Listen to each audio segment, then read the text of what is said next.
Hi, I'm Pastor Lee, and welcome to Walking Through the Latter Days. Hope you're having a great and super day, and hope all is going well. Hope you had a really good Easter Resurrection Day. I've got my normal headline news this week, but really before I get started with that, there's something personal that I want to share with you. I want to bring up the topic of the wilderness desert. I don't know, maybe you've heard of the wilderness experience, the wilderness desert. It's a place that God has. Okay, this isn't an actual desert that's out in Arizona or New Mexico. No, this is an actual spiritual place that God has. And we call it a wilderness desert because it's deserted. It's exactly what the name says. It's a place of nothingness. And what God really uses it for, that's what I want to try to get to. God uses this wilderness desert to prepare you. It's a place of preparation, okay? And it's not for every single person. God doesn't choose every child of His to go through this. This place and time of preparation is because He's called you in for something that is different than what most other people need to go through. He has a special project for you. It could be a special ministry for you, as in my case. It's a unique ministry that He's told me about, but it's not the experience or the preparation that I could get in any kind of school that you see. So God had called me into this wilderness desert, and what that consists of is Him removing everything from you. Started with the job, and then He takes your money. He'll take your friends. He'll take family. He'll take virtually everything. He'll actually take your life. And what He does with you here is that He isolates you from the world, all the distractions, and your securities. With me in particular, He wanted to show me that I can depend on Him for everything. And the only way that I could really find that out is that He had to place me in this place of nothingness, which I had no choice. I have no choice but to rely on Him because He had removed everything else from me. Now, what makes my experience in this wilderness desert a little bit different than some other people? And everybody's experience is a little bit different. Mine contains something that not everybody else's has. Mine contained what I like to call the isolation chamber. God told me in the very beginning that I was like a caterpillar. And a caterpillar crawls in the cocoon, closes the cocoon behind it, wraps itself in the cocoon, and the caterpillar actually dies. Totally isolated from the world. No one can see what's going on inside of the cocoon. They can't see what's happening to the caterpillar. But some amazing changes take place. Metamorphosis. You go in as being one thing, but then you come out as being something entirely different. Yes, my time in the isolation chamber contained more suffering, more pain than I've ever had in any other part of my life. I've lost my mother. I lost my dad. Of course, both of those are extremely painful, but this was even, believe it or not, was more painful than that. Took away everything. Everything. I mean, I had nothing. I was like in a prison cell. It was like a form of a pit. And I thought at times, many times, I was going to die. And I fought to get out. I wanted to get out, but God would not let me. And He began to really work on me. He began to break me down. He broke things in me.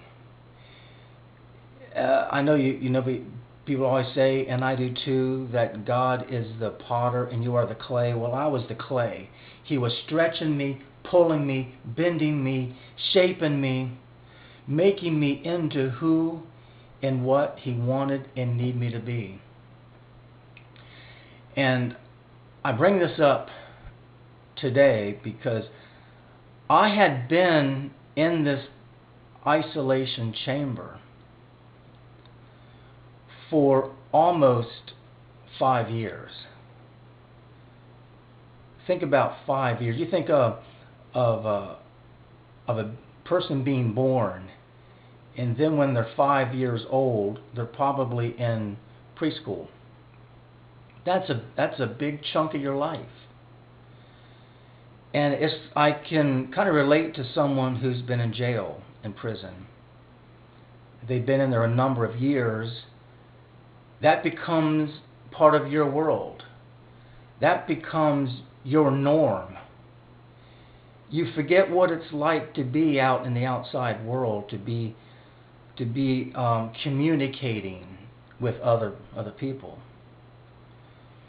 And unfortunately, there are a lot of people who have come out of prison who were in there for a long period of time, couldn't adapt to it. Either they did something that would put them back in that prison, or they simply ended their life. They couldn't take it. Well, I'm happy to share with you that this past Sunday, Resurrection Day, God reached down and pulled me out of the isolation chamber. And He didn't announce it to me beforehand. He just did it. And I felt it. I mean, I was outside parking my vehicle, and I stepped out of the vehicle, and suddenly I felt like I was someplace where I'd never been before. It was like being born again. Here I am, a brand new creature. The caterpillar coming out as a butterfly. And the butterfly never being in that world before. It was in that world before as a caterpillar, but it's in this world before as a butterfly.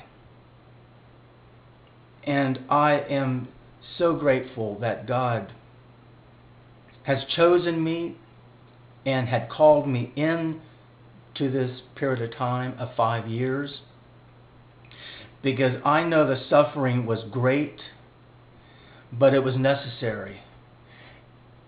And I know without a shadow of a doubt that it served its purpose. I'm beginning to gather some information together to start my second book. My first book spoke of me getting ready to go back into the cocoon. As I said, I've come out of the cocoon now, and I'm simply waiting on the Lord to open up the door, to allow me to go through the door and begin to accomplish the purpose that He has with me. And I just wanted to share that with whoever's watching out there. I mean, and if you are in one of these wilderness deserts, just stay there. Trust the Lord. Trust Him. He's doing what is absolutely necessary. It's only for a season, okay? It may be a long season. Some people's seasons are a little shorter. Some are longer. But the longer that you're in it, it means the greater you're going to be. He has a greater thing for you to do. With me, 5 years, I've never been with anybody or heard of anybody being in it for this long. Moses, for instance, he was in the backside of the desert for 40 years being prepared. Joseph was thrown in the pit for a number of years to be prepared. Paul, he went to Arabia for, I think, somewhere around 12 years to be prepared. Jesus, he was known from the time of birth till he was 12 years old. Didn't hear anything about him except that he grew. From 12 till he was 30 years old, he was in preparation for something great. And I'm just so glad that I can share this with you. And beginning to work on my second book to show you exactly what it is he has behind this door to get ready to open. Well, I do have those weekly headlines. I know this video here is a little bit long. I usually like to try to keep it between maybe 15 or 20 minutes, but it's going a little bit longer. So let me see if I can move on through the headlines. The first one is Obama administration is quietly, now what I mean by quietly is that without any media coverage, is diverting roughly $500 million to the IRS in order to help implement his so-called health care law, which actually has absolutely nothing to do with health. It's all total control of everything. But if they're putting $500 million in the IRS, there's no doubt about it. This is going to happen. Okay, so we need to be prepared for it to happen. Doesn't matter what these judges, the Supreme Court, doesn't mean anything, because there is power above the Supreme Court. The ones controlling Obama's strings, the ones calling the shots, also control the Supreme Court. So they don't have any supreme over this at all. None whatsoever. The Pentagon trained so-called terrorists in Nevada to use against Iran. Training so-called terrorists. Yeah, they will, as usual, be called, quote, foreign terrorists. We'll have to go into this foreign country because of these terrorists that are over there. And they come right from this country. In this case, the state of Nevada. Pure 100% deception and nothing else. The work of Satan. 100,000 plus active duty Army troops are on medications. Antipsychotic, anti-anxiety. We have this in their active in the military. What does that say?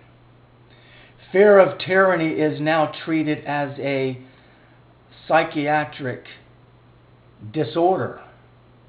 Bottom line is, people, I don't beat around the bush here. I tell it the way it is. The government wants every single person to be on some type of prescription or prescriptions. The more the better. They're shooting and trying to accomplish where the average person is on maybe as many as 12 different prescriptions. DHS, Department of Homeland Security, has purchased up to between 450 and as much as 650 million rounds of hollow point ammunition, bullets. In addition, bulletproof resistant checkpoint booths. Here's the question we need to be asking. Who are they planning to defend themselves against? Who are they protecting themselves against? Us, the citizens of the United States, because of what they're getting ready to bring onto this country. One of them, when they completely crash the economy, killing the dollar, which they're aiming for by the end of this year. Bring out martial law, military-style police. People are going to be going after them. They know this. That's why they're prepared. They've been trained. Now they've got the ammunition to back them up. Because when people are pushed to the point to where they cannot feed their families, you think they're going to sit idly by, sucking their thumb, twiddling their toes, and say, oh, well, I guess that's the way it goes. That's not what it's going to be. They're going to lash out. If they have weapons, they're going to use them. You better believe it. Why do you think they want to try to bring on this law to take all guns away? Because they're afraid of us. U.S. deploys second aircraft carrier to the Persian Gulf.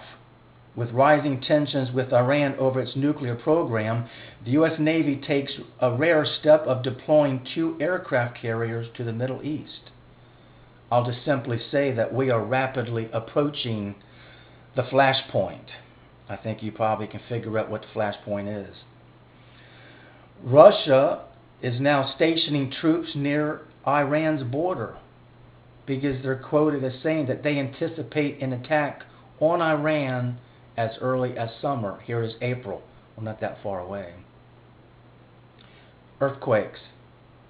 8.6 quake hits the coast of Indonesia. Had 2 of them in Mexico, 1 in Oregon. The earth is simply quaking and shaking, preparing herself for the return of Christ. And that's exactly what we, the people, need to be doing also. Prepare ourselves for the return of Christ. And the U.S. Army is stocking up on a massive amount of anti-radiation pills to protect critical operational forces. Well, what about us? What does this mean to us? Are they doing this for our sake, for our protection? No. For them. What are they anticipating? What are they expecting? We're in these last days, people. We're in the very last days of the end times. That's where we are. As the Bible says that we will be living in very, very dangerous times. And we are. And I'm going to end it right here. The wackiest weather headline. Waist-high hail in the Texas Panhandle. Can you believe that? Waist-high hail in the Texas Panhandle. Oh, there is one other thing I want to share. I started reading this book by Jim Marrs. The title is perfect, and I recommend this book for every single person. It's called The $1 Trillion Conspiracy: How the New World Order, Man-Made Diseases, and Zombie Banks are Destroying America. This is the book right here. I highly recommend it. You get it from the public library. It's exactly where I got this. It surprised the heck out of me that the public library actually carried the book with this much truth in it. But get this book and read it. It'll just blow your mind. It'll tell you so much of what's really going on in this world. And that's what my channel's all about, is put the truth out there, no holes barred, tell you the way it is. Well, I hope you have a great weekend coming up and be with your family. Have peace and joy. And I look forward to talking to you next week. And until then, may God bless.